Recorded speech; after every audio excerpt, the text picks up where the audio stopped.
Il était une fois Éric, un jeune marinier qui faisait tourner bien des têtes. Le garçon était de ces gens qui concentrent tous les avantages et avancent dans la vie enveloppés d'une aura mystérieuse. En avait-il conscience? Nul ne peut l'affirmer tant son comportement était empreint d'une immense simplicité. Il était ouvert aux autres, disponible et toujours disposé à aider celui ou celle qui était dans le besoin. Il devait bien remarquer pourtant qu'à chaque arrêt dans une taverne ou sur un quai, il provoquait un étrange remue-ménage parmi la gente féminine, du moins chez les demoiselles qui étaient en quête d'une belle histoire, d'un peu d'amour et bien plus si affinité.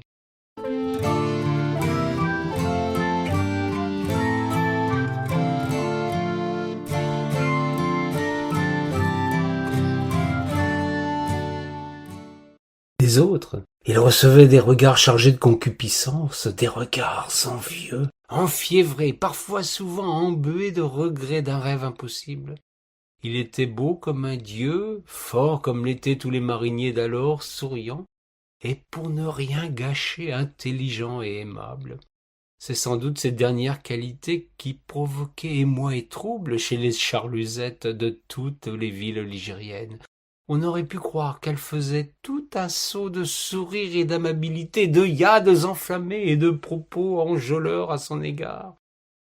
Les compagnons de bord de notre gentil Éric essayaient bien d'en profiter, de saisir l'agitation qui régnait à son approche pour tirer au mieux leur épingle du jeu.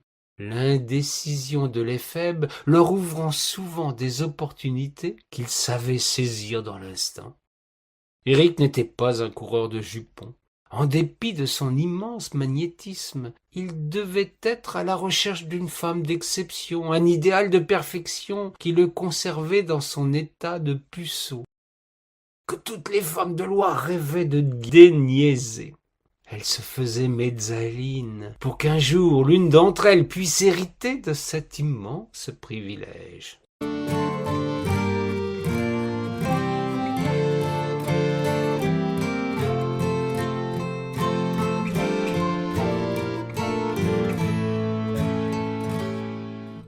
C'est justement à Saint-Valentin-sur-Loire que se tint cette année-là l'élection de Miss Ligérie.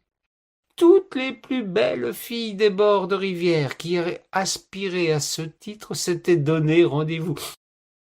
Il y avait là le plus beau rassemblement de grâce et de charme qu'on ait jamais vu de mémoire de vieux loups de rivière. Les mariniers, les pêcheurs, les tirets de jarre, les meuniers, les portefaix, les charretiers, et ceux qui vivaient de leur rivière, avaient tous trouvé un prétexte fallacieux, vous l'aurez deviné, pour être présents sur les quais et se rincer l'œil sans modération. Éric, quant à lui, ne devait sa présence en la place que par le hasard d'une course qui avait amené là son grand chaland. Le voiturier, son patron, avait accepté un chargement de belles pommes rouges qu'il fallait justement livrer à Saint-Valentin. Le garçon, gourmand de plaisirs simples, après avoir effectué le transfert des pommes du bateau au charroi du marchand, avait conservé dans ses poches quelques fruits.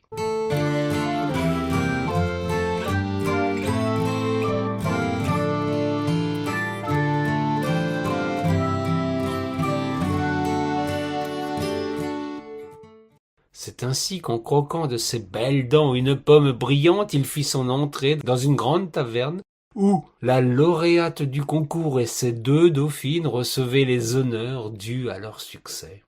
Son arrivée focalisa dans l'instant les regards des reines de la fête. Lucie, Hélène et Angèle étaient, il faut bien le reconnaître, les plus belles demoiselles qu'il lui eût jamais été donné de rencontrer. Éric leur retourna un regard qui engagea les jeunes filles à espérer chacune de son côté une issue favorable, un nouveau succès en cette journée faste pour elles. La reine était Hélène, d'un port de tête altier. Les membres du jury avaient décrété qu'elle était la plus belle. Sa première dauphine, Lucie, se prévalait d'un sourire lumineux qui mettait en valeur une allure de princesse. La seconde, Angèle, semblait venir des cieux. La destinée lui avait octroyé de divines proportions. Toutes trois vinrent minauder autour du gentil marinier. Elles lui firent une véritable parade d'amour, avec incandescence et une insistance qui choquait les autres hommes, affreusement jaloux.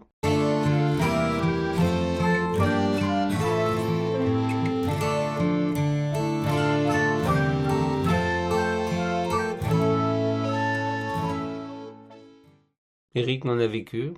Il était tout à sa pomme, qu'il dévora avec volupté jusqu'au trognon.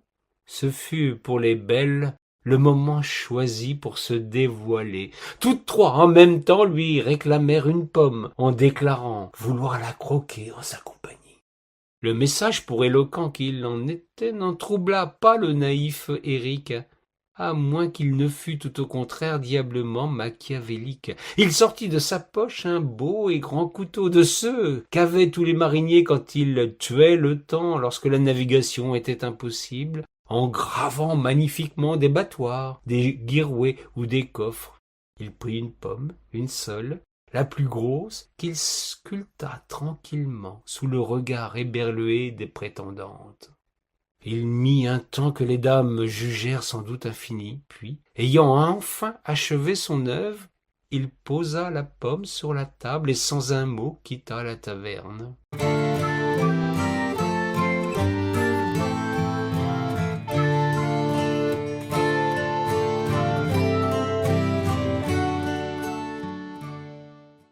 Les reines de beauté n'en revenaient pas. Comment était-il possible qu'un homme aussi beau se montre à ce point si goujat? Puis Hélène, forte de son titre de Miss Ligérie, prit la pomme, lut ce que le garçon y avait gravé.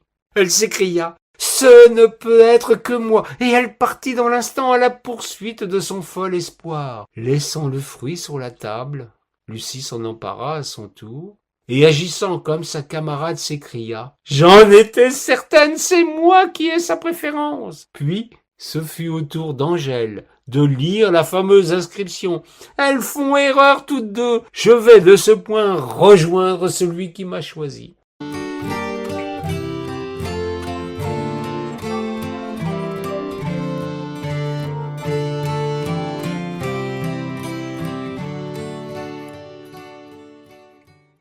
Rosalie, une petite servante de l'auberge appréciée de tous, s'approcha à son tour de la table, attrapa la pomme et lut à haute voix le message, afin que chacun pût enfin comprendre le fin mot de l'histoire.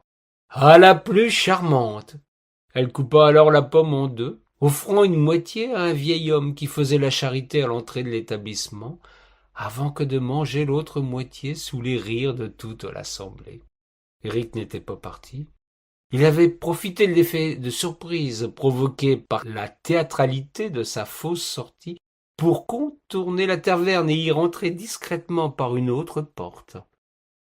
En se dissimulant dans une encoignure, il entendit les affirmations péremptoires des donzelles, en s'en moquant. Puis il fut ému de l'attitude de Rosalie tout autant que de son détachement vis-à-vis de ce message qui venait de trouver sa réponse.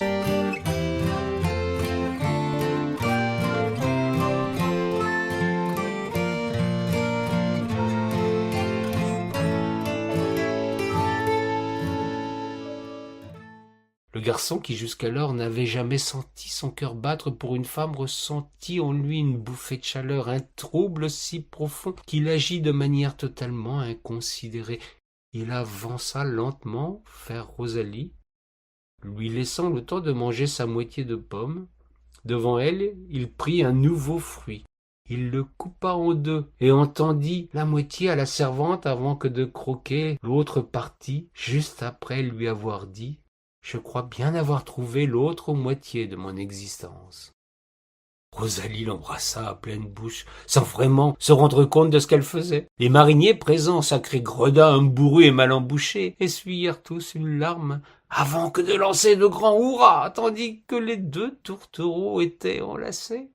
Il y eut ce soir-là des chansons et des rires, des chopines vidées et de belles paroles. Tous les gars de Loire avaient été émus par la scène à laquelle ils avaient eu le privilège d'assister. Quant aux trois reines de la fête, elles courent encore après leurs illusions. Le temps s'est empressé de faner leur beauté. Il leur reste en souvenir ce moment terrible pour elles, où elles firent montre du plus grand orgueil qui soit. Sur le Pirée, ce jour-là, un serpent se mordit la queue, la pomme de discorde lui restant en travers de la gorge. Elle s'était faite pomme de concorde et de félicité. Rosalie et Éric connurent le plus parfait amour. Ils vécurent heureux et eurent, selon la formule consacrée, de magnifiques enfants, tous plus trognons les uns que les autres. Le gentil marinier ne mena jamais sa femme en bateau. C'est mieux, ainsi, lui aurait-elle déclaré. Sur le pas de leur porte, il grava au-dessus de l'entrée: ici est la plus charmante. La beauté n'est qu'une fleur fugace.